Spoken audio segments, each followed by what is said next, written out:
Alright, so this is an update. I just completely cleared my room. There was a shelf there that I've removed. And I filled them with like wall putty. Yeah, this piece of wood was under my bed.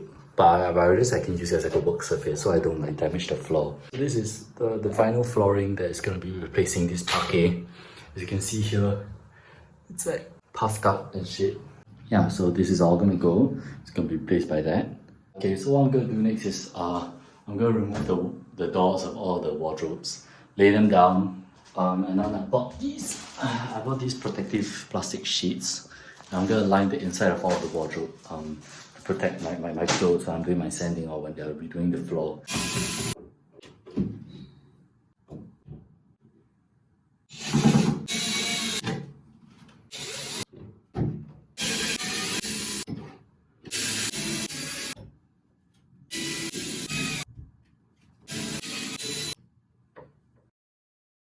One thing that I didn't do was that I didn't mark down which door like came from which part of the wardrobe. So when I tried to put them back up after painting them and stuff, yeah, I met that problem where some of the door hinges didn't really fit or like didn't align properly.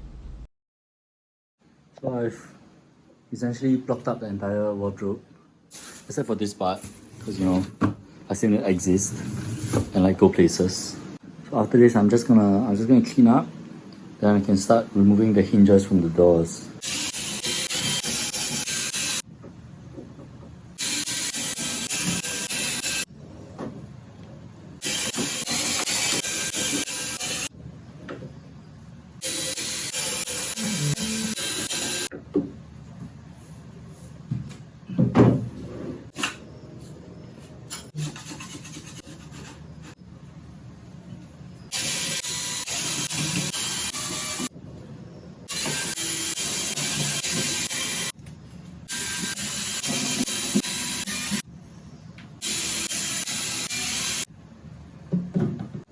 Now that I've removed all of like the handles and the hinges and everything, I'm gonna clean it, then sand it down a bit.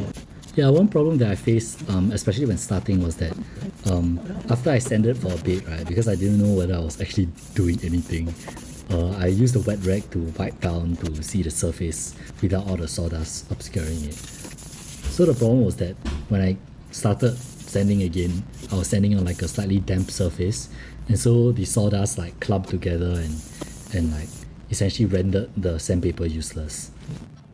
I'm not really sure what's happening. I mean, it's supposed to be 220 grit and I'm using 280. I don't feel like I'm making as much progress as I should be. Because of this strip that's like slightly raised, there's this area next to the strip where the top glaze has not been sanded off. And I'm having a hard time getting to it. I have a feeling that that's because my sandpaper is too fine. I think what I'm going to do is that I'm going to stop for today and get a 220 grit sandpaper. Holy shit, this is tiring.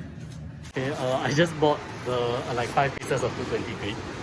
Just by like feeling the grooves, right? I can feel like a very big difference. I'm sure that tomorrow when I try again, it's going to be much better progress. Alright, I think that this is going to be okay. I think I might have been a bit too worried about how much I'm sanding it down. I think the amount that I've sanded it down so far is sufficient. My only worry is this trim and whether I will be able to see it through the paint.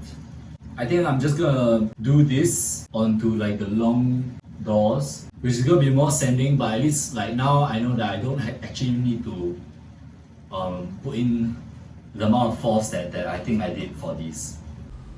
Yeah, this part was one of like the most physically intensive and tiring part of the process. Just sanding the entire block with this, sanding the entire door with this like tiny sanding block. Yeah, was not a very pleasant experience.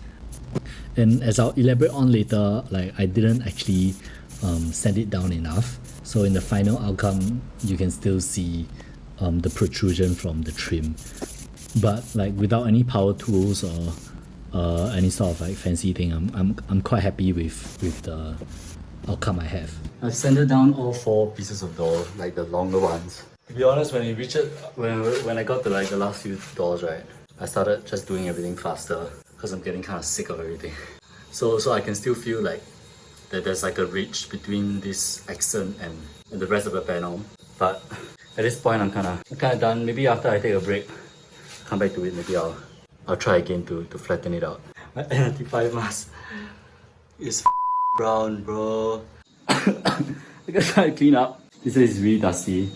And then when it's less dusty, I think I'm gonna try wiping it down, then see whether I want to try sanding it down again. But focusing on these ridges. If not, I might just leave it there. Then maybe in the final paint coat, I will just have a tiny ridge. By this point, I'm starting to run out of to give. That is for this part. Okay. Alright, so just now after I sanded it down, I used this wood putty to fill in the gaps in this like trim and also like the handles, because I'm replacing it with a handle that goes from behind the door. But yeah, so now I'm going to do one last sanding just to just make sure all of like the putty is flush with everything else. Then I'm just going to clean up for today. Tomorrow my floor is getting redone, so I need to clear this area. Alright, in hindsight, I definitely should have put the wood putty on the trim before I even started sanding the door at all. I could have avoided this like double effort of resanding only the trim. Yeah. And also, I think I didn't let the putty dry enough before I started like sanding it down. Instead of like leaving the surface very flat, I ended up just like getting rid of the wood putty altogether. So in the final painted door, like the trim is still kind of visible. So that's something I definitely would have changed.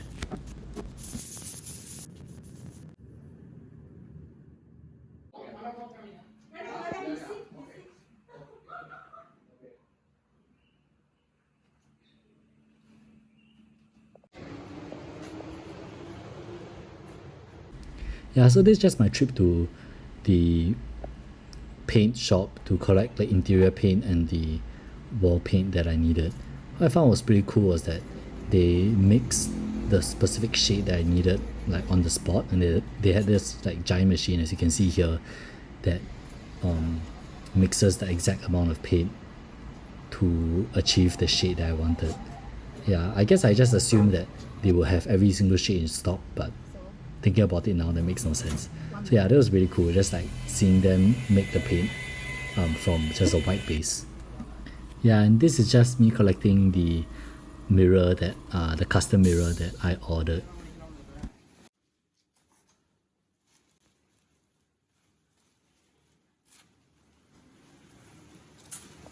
Yeah, and like the mirror barely fit in the car.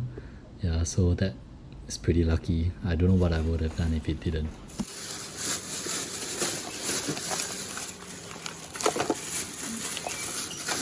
Alright, new day. I just started by painting the wall. I started out too confident, thinking that I could draw the edge without using the masking tape to make it straight.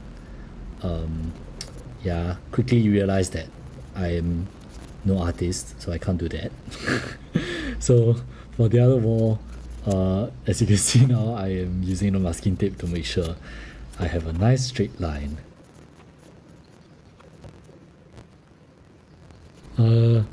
Yeah, my wall painting technique is absolutely horrendous. I don't know what I'm doing, I don't know why. I decided to go and blah all over the wall instead of going from left to right in like a more systematic manner. Yeah, so what this just did was that the entire wall was really patchy. Then I had to go back and like visually try to see which part had less paint and which part was not fully covered. So yeah, that was very bad.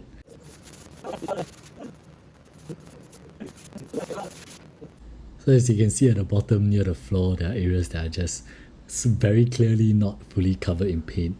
But yeah, I went back to fix that afterwards. So yeah, this part is another part of the wall that I painted just behind the door. But I guess I didn't record it. Yeah, so this is the progress after half day of work. This part looks very patchy, but it's better than what it seems like because it hasn't tried yet.